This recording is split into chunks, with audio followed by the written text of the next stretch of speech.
नमस्कार दर्शकगण, एक बेर फेर से मैथिली किचन में अहाँ सबके हार्दिक अभिनंदन अछि। आई दरअसल लौकी के कोफ्ता बन जा रहल छै, जे कि अहाँ की वीडियो में देख रहल हेबै। ई 1 किलो के लौकी छै, जकरा कि अहाँ के छील के जे छै से राखल गेलै है। अब एकरा कद्दूकस कैल जेतै। देख रहल हेबै अहाँ, जेकरा जे छै से छोट साइज में काटल गेलै है। आब एकरा जे छै से कद्दूकस क क एकरा छोटा रूप और बनायल जेतै। एहि तरह से जे छै से कद्दूकस कैल जेतै और ओकरा बाद जे छै से एहिमे से जे छै से अहाँ के पाइन ई जाने छोटा रूप भ जेतै कद्दूकस क क, त एकरा लौकी में से जे अछि सबटा पाइन निचोड़ल जेतै। एकटा तौलिया या फिर कोनो एहन कॉटन के कपड़ा ल क ओहि में डालल जेतै आ ओकरा जे छै से पाइन के निचोड़ के निकालल जेतै।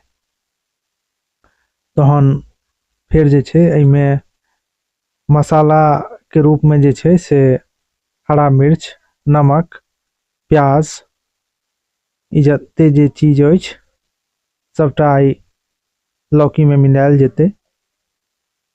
ई मसाला जे जतेक जे देख रहल छी, ई दरअसल एकर जे कड़ी हेतै, मतलब रस हेतै, ओहि में मिलायल जेतै। और ई जे अखन पकौड़ा के रूप में बनायल जेतै, ताहि के लेल ये सामने अहाँ मसाला सब देख रहल हेबै, जेना प्याज छै, फिर अहाँ के चूंकि चावल के आटा सेहो मिलायल गेलै है, ओ एहि लए जे कनी क्रिस्पी हेतै, करारापन आबि जेतै। और वो कम से कम 2 चम्मच मिलाबे के छै, ज्यादा नहीं मिलाबे के छै। ओकर बाद जे छै से एकरा हाथ से जे छै से देख रहल हेबै जे सानल जा रहल छै, मिलायल जा रहल छै पूरी तरह से। जहन अहाँ नमक मिला देबै तो एकरा ज्यादा देर छोड़बै नहीं तो फिर और ज्यादा पानी निकल जात। और में जे छै से आधी घिस के सेहो देल गेलै है। तो ई सबटा चीज जे छै से मिला क और एकर गोल कोफ्ता के रूप में द क फ्राई कैल जा रहल छै। ज्यादा बड़ा साइज के नहीं बनाबे के, नहीं तो फिर अहाँ के क्रिस्पीनेस नहीं हेतै अंदर, वो जे छै ने पूरा तरीका से पकत नहीं। तो हल्का छोट साइज के बनाबे के छै, जैसे वो पूरी तरह से अंदर तक जे छै से डीप फ्राई हो जाए।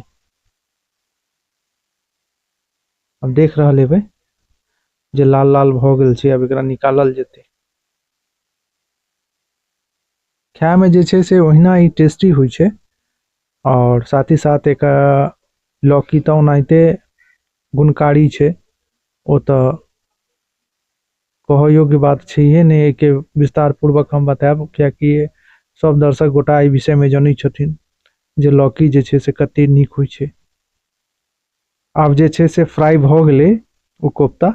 अब एकर जे छै से रस तैयार कैल जेतै। तो रस तैयार करऽ के लेल जे छै सब पहले अहाँ के जीरा और तेज पत्ता, ई दूटा चीज के जे छै से तेल में डाल के फ्राई कैल जा रहल छै।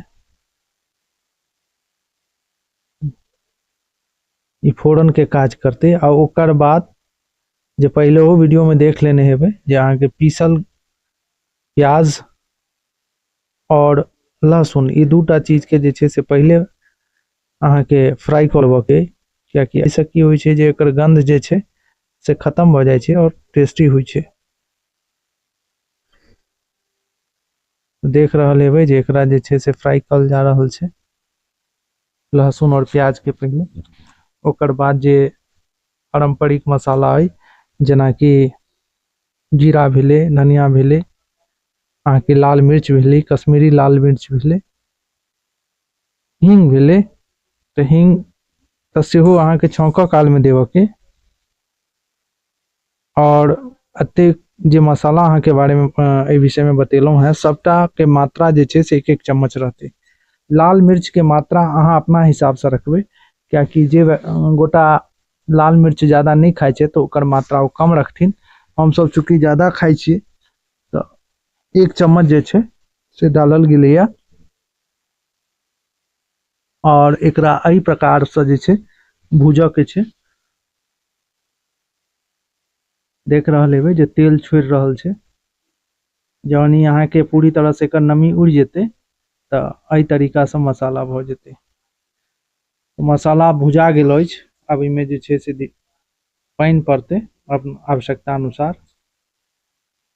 तो दर्शक गोटा ई वीडियोटा केहन लागल से कमेंट के माध्यम से जरूर बताएब। साथ ही साथ चैनल के लाइक और सब्सक्राइब जरूर कर लेबै। अब वीडियो जे छै से समाप्ति की ओर अछि।